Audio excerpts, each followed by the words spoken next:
আলাইকুম রহমতুল্লাহ। আপনারা সবাই কেমন আছেন?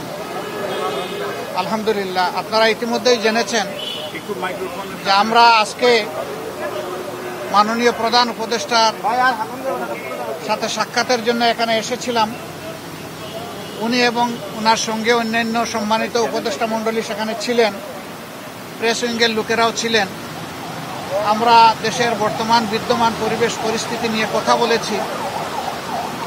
আগামীতে দেশ কিভাবে শান্তি শৃঙ্খলার সাথে থেকে একটা কার্যকর নির্বাচনের দিকে আগাতে পারে সেই বিষয়গুলো নিয়ে আলোচনা হয়েছে।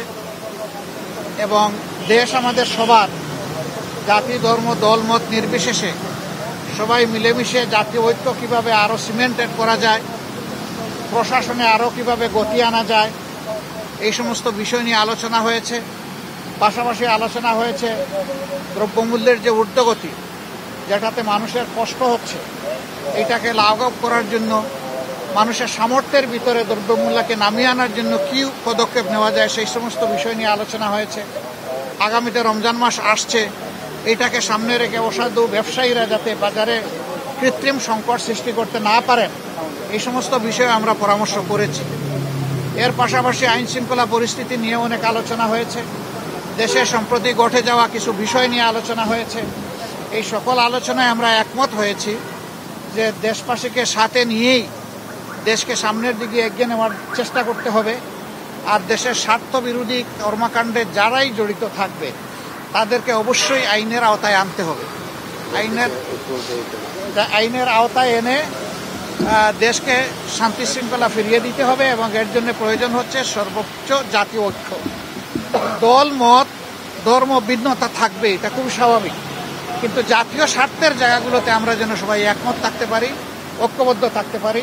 আপনাদের মাধ্যমে আমরা সেই আহ্বান জানাই এবং আমরা সেখানেও এটা তুলে ধরেছি। তো এই ছিল মোটামুটি আজকের আলোচনার বিষয়বস্তু।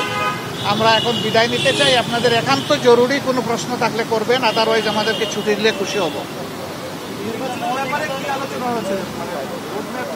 না না, ওই রকম ডেফিনিট কোনো আজকের প্রেক্ষাপটটা ঠিক ওরকম ছিল না, এই জন্য ওই ধরনের ডেফিনিট কোনো আলোচনা আমরা করিনি। আমির আপনার কাছে জি, আমরা শুধু ইসকন না, আমরা বলেছি জাতীয় স্বার্থের বিরুদ্ধে যারাই যাবে তাদের ব্যাপারে পদক্ষেপ নিতে হবে। মাননীয় আমির গতকাল বিএনপির একটি প্রতিনিধি দল প্রধান উপদেষ্টার সাথে দেখা করে দেশের সাম্প্রতিক পরিস্থিতিতে উদ্বেগ প্রকাশ করেছেন। জামাতের পক্ষ থেকে কি এরকম কোনো উদ্বেগের কথা বলা হয়েছে কিনা? আর দ্বিতীয় কথা হলো যে বিএনপির পক্ষ থেকে সকল